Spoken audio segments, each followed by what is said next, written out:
Hello. Today is Wednesday, August 28th, 2024. I'm Theodore Parker, and this is a sideshow coming to you from Lexington, Kentucky. Weather-wise, the temperature today will be up to around 97. Currently, it's around 72 here in Lexington and feels like 72. There is a special weather statement until Wednesday, 5 p.m., which is as follows.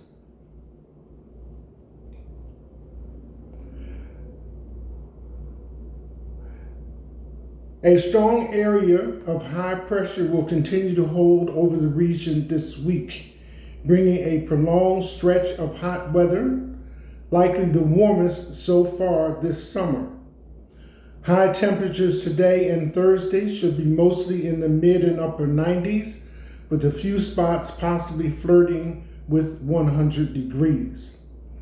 These temperatures combined with modest humidity levels will be enough to push peak heat index values into the upper 90s and low 100s each afternoon and early evening.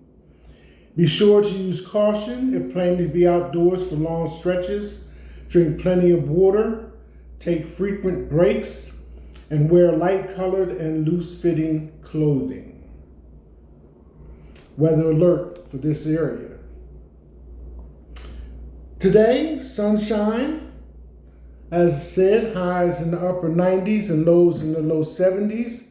Near record high temperatures for this time of year and for these dates. Sunrise today was at 7:04 a.m. Sunset will be at 8:12 p.m. Wind is around 2 miles per hour, and the AQI is moderate at 63. Pollen is also moderate. As I said, this is a sideshow with Theodore Parker. And if you're watching the sideshow on Facebook and Instagram, like, comment, and share. Talk about it on WhatsApp. I know last week I was making you aware of transitions in my devices, which may have kind of slowed down ability to chat with you. Everything pretty much has worked out to be in place, up and running, as the expression goes. I'm still waiting on WhatsApp to make a full transition. I do have the WhatsApp open from the Play Store, but previous conversations did not transfer over. So you may have to use the WhatsApp button on the Sideshow with Theodore Parker on Facebook page, or you can send me a link and we'll take it from there. If you're watching the Sideshow on YouTube, like, comment, share, and subscribe. And the Sideshow coffee cup, buy from me for $17 plus shipping and handling. Pay me through Cash App. My Cash App tag is $TR Parker 1.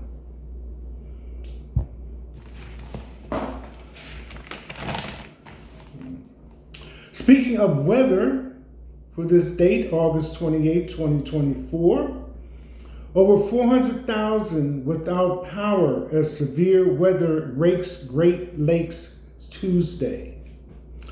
A line of severe thunderstorms swept through Michigan and the Great Lakes area Tuesday afternoon and evening, leaving more than 400,000 electrical customers without power and toppling trees as millions from portions of the Midwest through the Great Lakes region remain under threat of severe weather until Tuesday night.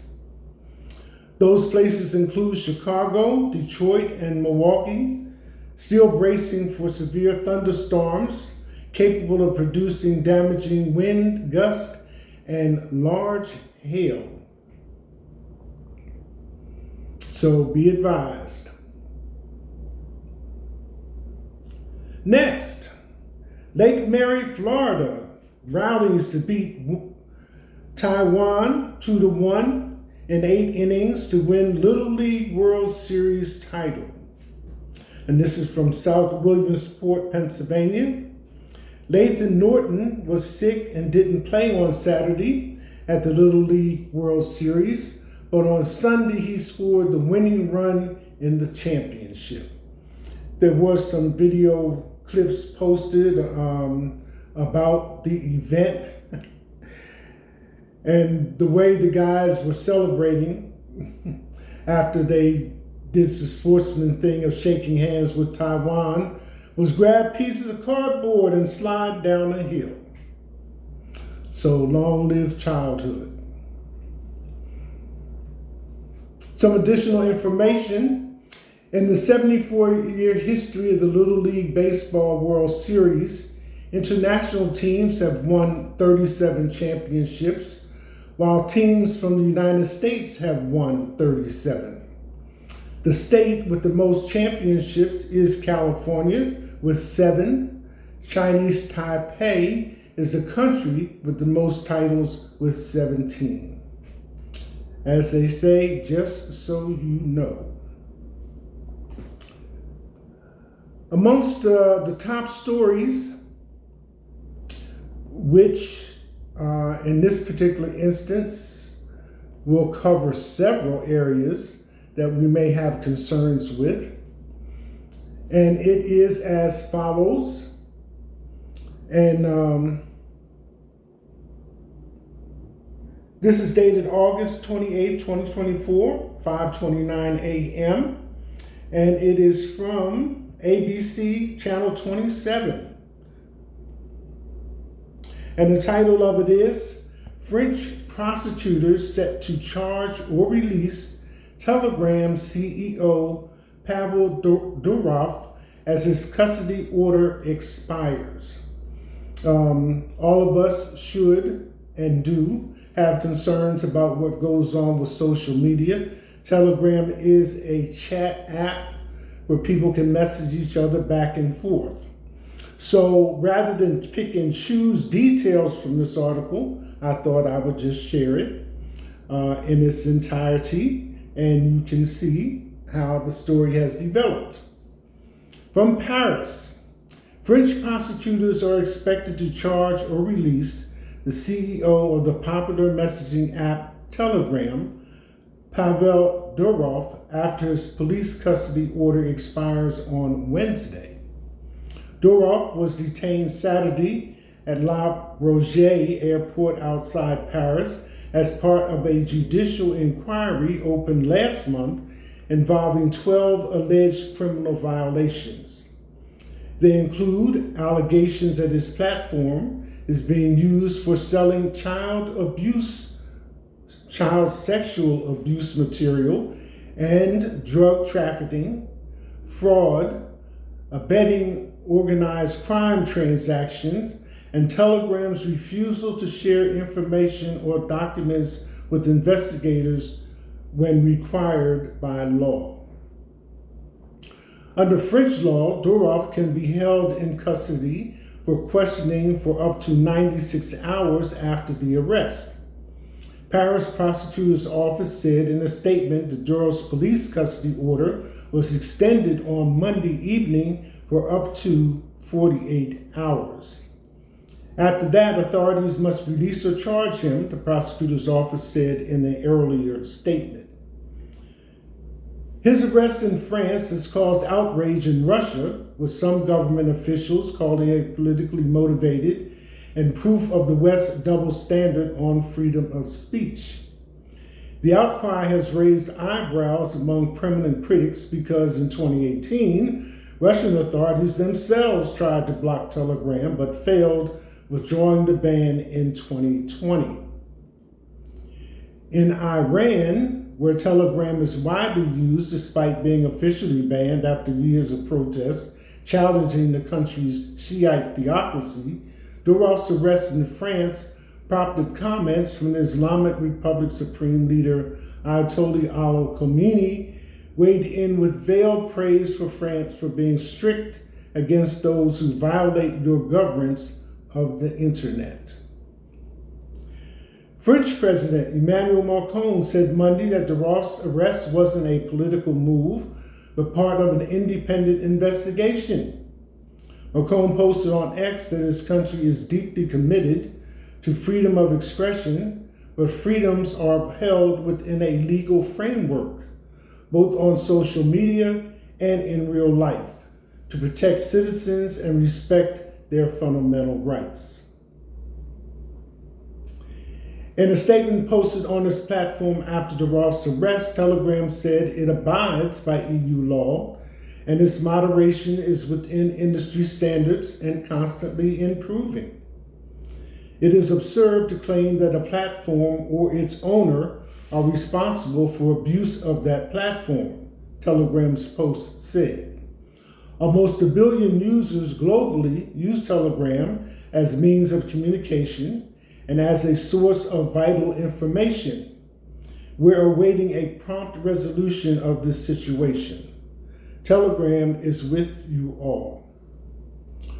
Duroff is a citizen of Russia, France, the United Arab Emirates, and the Caribbean island nation of St. Kitts and Nevis.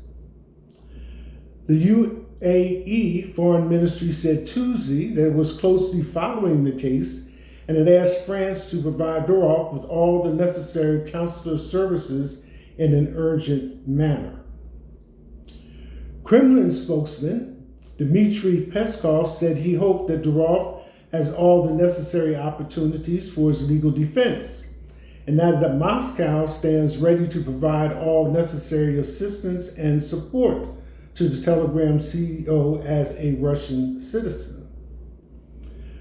But the situation is complicated by the fact that he is also a citizen of France, Peskov said. Telegram, which says it has nearly 1 billion users worldwide, was founded by Duroff and his brother after he himself faced pressure from Russian authorities. In 2013, he sold his stake in Kontakte, a popular Russian social networking site, which he launched in 2006. The company came under pressure during the Russian government's crackdown following mass pro-democracy protests that rocked Moscow at the end of 2011 and 2012. Duroff said authorities demanded that the site take down online communities of Russian opposition activists, and later that it hand over personal data of users who took part in the 2013-2014 popular uprising in Ukraine, which eventually ousted a pro-Kremlin president. Duroff said in a recent interview that he had turned down these demands and left the country. The demonstrations prompted Russian authorities to clamp down on the digital space, and Telegram and its pro-privacy rhetoric offered a convenient way for Russians to communicate and share news. Telegram also continues to be a popular source of news in Ukraine, where both media outlets and officials use it to share information on the war and deliver missile and air raid alerts.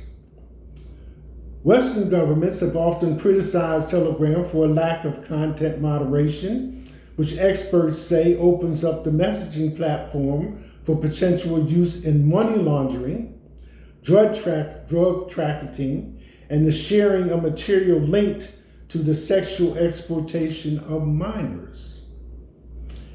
In 2022, Germany issued fines of $5 million against Telegram's operators for failing to establish a lawful way to reporting illegal content or to name an entity in Germany to receive official communication.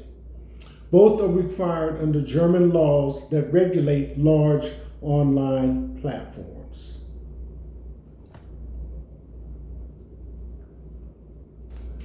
So there you have it for today. This is a Sideshow. I'm Theodore Parker, coming to you from Lexington, Kentucky. That's it. #.